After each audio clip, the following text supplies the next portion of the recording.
भैया बेगूसराय आए हैं, थोड़ा जोर से, मूड कैसा है? हाँ, ये हुई ना बात।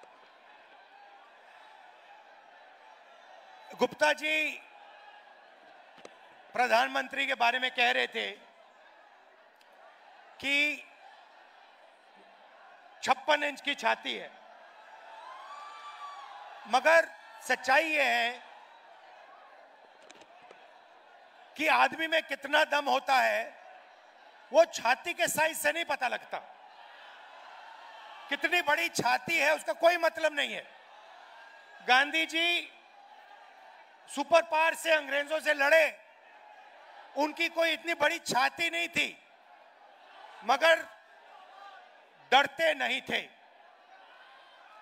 तो ऐसे बहुत लोग हैं जिनकी छाती इतनी बड़ी नहीं है और डरते नहीं हैं, और ऐसे भी लोग हैं जिनकी 56 इंच की छाती और डरपोक हैं। मैं उदाहरण देता हूं। जब 1971 में लड़ाई हुई,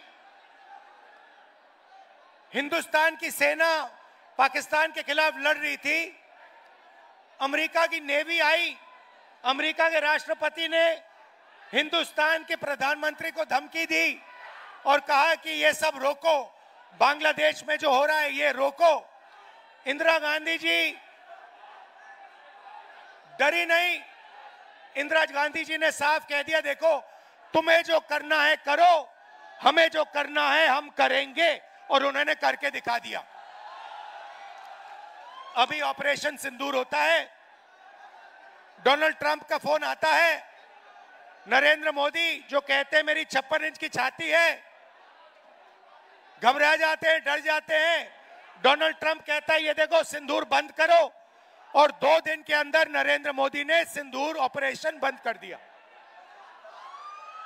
तो मैं आपको ये बता क्यों रहा हूं, क्योंकि सच्चाई है कि नरेंद्र मोदी जी सिर्फ अमेरिका के राष्ट्रपति से नहीं डरते हैं। नरेंद्र मोदी जी का कंट्रोलर अदानी और अंबानी जैसे लोगों के हाथ में है। कुछ दिन पहले अमित शाह ने कहा कि बिहार में उद्योग लगाने के लिए जमीन नहीं है। तो मैं उनसे पूछना चाहता हूं, प्रधानमंत्री से पूछना चाहता हूं, बिहार में उद्योग लगाने के लिए जमीन नहीं है, मगर 1 रुपए के लिए आप अदानी को जमीन बिहार की छीन कर दे सकते हो। तो जब अदानी को जरूरत पड़ती है आप जमीन दे देते हो, मगर जब बिहार की प्रगति के लिए जमीन की जरूरत होती है तो आप कहते हो बिहार की प्रगति के लिए जमीन नहीं। धारावी में भी यही काम कर रहे हैं। लाखों करोड़ रुपए की जमीन, मुंबई की जमीन, धारावी की जमीन, ये अदानी को दे रहे हैं। धारावी में रहते कौन लोग हैं? बिहार के लोग रहते हैं, छोटा छोटा काम करते हैं, एंटरप्रेन्योरशिप करते हैं। उन सारों को निकाला जा रहा है, हटाया जा रहा है, और अंबानी जी और अदानी जी की वहां पे मदद की जा रही है। तो यह सच्चाई है। नरेंद्र मोदी जी आपको भाषण देते हैं, आते हैं, वायदे करते हैं, चुनाव के दिन तक जो भी आप कहते हो वो कर देंगे, और चुनाव के बाद नरेंद्र मोदी ना बिहार आएंगे, ना आपकी बात सुनेंगे, चले जाएंगे। मैं तो कहता हूं अगली बार जो भी करवाना है करवा लो। जैसे मीटिंग में आते हैं वो आप भीड़ से कहना, नरेंद्र मोदी जी ये सीट हम आपको जिता देंगे, जरा स्टेज पे डांस कर लो, और नरेंद्र मोदी डांस कर लेंगे। या फिर कहना उनसे, नरेंद्र मोदी जी हम आपको चुनाव जितवा देंगे, आप 2-3 योगा के आसन कर दो स्टेज पे, योगा के आसन कर देंगे। और चुनाव के एकदम बाद नाच गाना अदानी अंबानी जी कराएंगे। अदानी कहेगा, नरेंद्र मोदी जी मुझे बिहार की जमीन चाहिए, नरेंद्र मोदी जी दे देंगे। पटना का एयरपोर्ट चाहिए, नरेंद्र मोदी जी दे देंगे। तो ये ड्रामा चल रहा है। मैं आपसे पूछना चाहता हूं सीधा सा सवाल, आप बाकी प्रदेशों में जाते हो, क्या करते हो? बिहार की जनता जाती है, कर्नाटक जाती है, वहां पे कांग्रेस की सरकार है, बेंगलोर जाते हो, हैदराबाद जाते हो, महाराष्ट्र जाते हो। मैं आपसे पूछता हूं, आपके लोग करते क्या है वहां पे? क्या करते हैं? नहीं, जोर से बोलो, क्या करते हैं? मजदूरी करते हैं। एक ऐसा समय था जब बिहार सिर्फ हिंदुस्तान का नहीं, दुनिया का शिक्षा का सेंटर था। नालंदा यूनिवर्सिटी का नाम आपने सुना होगा, सुना है नहीं सुना है? ये दुनिया की सबसे बेहतरीन यूनिवर्सिटी थी। हमारी सरकार थी, हमने फिर से, यूपीए की सरकार थी, हमने नालंदा यूनिवर्सिटी को फिर से चालू करने की कोशिश की और फिर से दुनिया का एजुकेशन सेंटर बिहार में शुरू करने की कोशिश की। बीजेपी ने वो सब काम बंद कर दिया और आज बिहार का युवा महीनों पढ़ता है, मेहनत करता है और फिर चुनाव जब, और फिर उसको पता लगता है पेपर के 2-3 दिन पहले कि पेपर लीक हो गया। जिनकी जान पहचान है, जिनका बीजेपी के नेताओं से रिश्ता है, जिनके पास पैसा है, उन सबको पेपर मिल जाता है और बिहार का युवा है वो देखता रह जाता है। आप खुश हो क्या?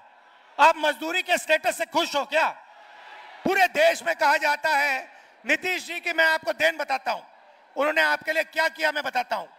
आप किसी भी प्रदेश में चले जाइए और पूछिए बिहार के बारे में, बताइए बिहार के लोगों के बारे में बताइए, कहेंगे भैया वो तो मजदूरी करते हैं। पूरे देश में आप मजदूरी करते हो, पूरे देश को आप बनाते हो, खून पसीने से बनाते हो। दुबई जैसा शहर आपने बनाया है। लोग कहते हैं, दुबई के लोग कहते हैं, आप कभी जिन लोगों को आप जानते हो उनसे पूछो, दुबई के लोग कहते हैं कि हिंदुस्तान के लोगों ने, बिहार के लोगों ने दुबई बनाया है। तो अगर आप दुबई जैसा शहर बना सकते हो, मुंबई, बेंगलोर जैसा शहर बना सकते हो, तो बिहार में क्या हो रहा है? क्या कमी है यहां पे? कमी यह है कि आपकी सरकार बिल्कुल बेकार है, आपकी सरकार आपकी मदद नहीं करती है और आपकी सरकार चाहती है कि आप पूरे देश में मजदूरी करो, आपकी जमीन यहां से जाए, आपको शिक्षा ना मिले, आपको स्वास्थ्य के लिए, मेडिकल के लिए दिल्ली जाना पड़े। यह सच्चाई है। मैं आपको 2-3 गारंटी देना चाहता हूं। सबसे पहले मैं आपको पर्सनली बता रहा हूं और यह तो मैं पूरा काम करके दिखाऊंगा। जैसे ही यहां पे हमारी गठबंधन की सरकार आएगी, जीतेगी, और हम आपको पूरी की पूरी तरीके से दम लगाकर बेहतरीन शिक्षा देने वाले हैं। मगर मैं आपको एक गारंटी देता हूं, मैं आपको पर्सनल एक गारंटी देता हूं और इसको आप याद रखिए। जिस दिन दिल्ली में यूपीए इंडिया गठबंधन की सरकार आएगी, उस दिन मैं आपको बता रहा हूं कि नालंदा यूनिवर्सिटी जैसी यूनिवर्सिटी फिर से बिहार में खोलूंगा। और पूरी दुनिया से मैं बता रहा हूं आपको, हम ऐसी यूनिवर्सिटी खोलेंगे जहां पूरी दुनिया से लोग लाइन लगाकर बिहार में आके पढ़ाई करने की कोशिश करेंगे। क्योंकि आप में इतनी नॉलेज है, इतनी समझ है, आप दुनिया के शिक्षा के सेंटर बन सकते हो। हिंदुस्तान छोड़ो, दुनिया के सेंटर बन सकते हो। आपके लोग बाकी प्रदेशों में जाके काम करते हैं, मेहनत करते हैं। आप जहां भी देखो बिहार के लोग आगे हैं, मगर बिहार में आप सबसे पीछे हो। बिहार में आपके पास कुछ नहीं बचा। दूसरी गारंटी मैं आपको कह रहा हूं, और यह महागठबंधन की गारंटी है, मेरी है, महागठबंधन की है, कि बिहार में सरकार बनेगी तो ये किसी एक जात की नहीं होगी, किसी एक धर्म की नहीं होगी, ये हर जात की होगी, हर धर्म की सरकार होगी। हम अति पिछड़ों के लिए हमने स्पेशल मैनिफेस्टो बनाया है। एक अति पिछड़ों के लिए हमने विजन दिया है। ये सरकार अति पिछड़ों की होगी, दलितों की होगी, महादलितों की होगी, माइनॉरिटीज की होगी, अल्पसंख्यकों की होगी और गरीब जनरल कास्ट की भी होगी। सबको लेकर यह सरकार आगे बढ़ेगी और किसी को यह सरकार पीछे नहीं छोड़ने वाली है। रोजगार की बात करता हूं। आप देखिए, नरेंद्र मोदी जी ने गलत जीएसटी लागू की, नरेंद्र मोदी ने नोटबंदी की और इससे क्या हुआ?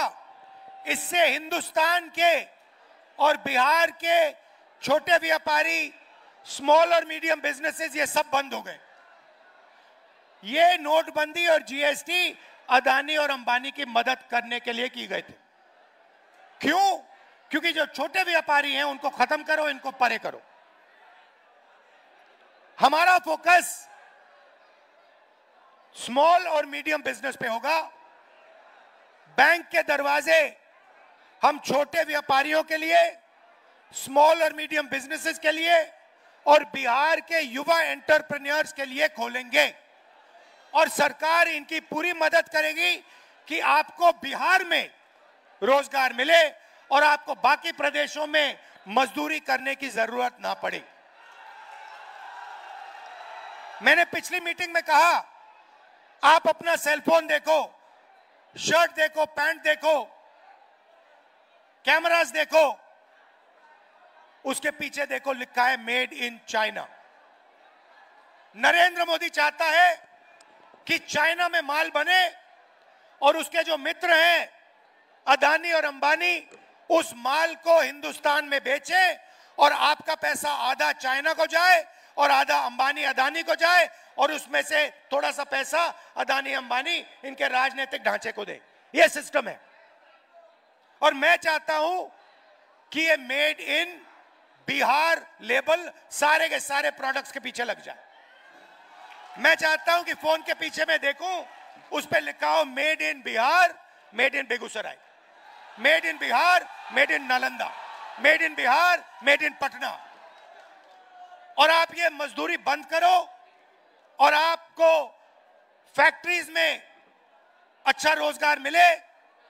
आपके छोटे छोटे व्यापारी इस सेलफोन के छोटे पार्ट्स बनाए, गाड़ी के पार्ट्स बनाए, कैमरा के पार्ट्स बनाए और आपके छोटे छोटे बिजनेस शुरू हो और लाखों करोड़ों युवाओं को बिहार में रोजगार मिले। यह हमारा विजन है। नरेंद्र मोदी जी आते हैं, कहते हैं, आपसे कहा उन्होंने, मैंने सुना, मित्रों, बीजेपी ने आपको डेटा इतने कम दाम पे दिया है कि आप लोग रील देख सकते हो, रील बना सकते हो, आप लोग इंस्टाग्राम पे जा सकते हो, आप लोग फेसबुक पे जा सकते हो। सबसे पहले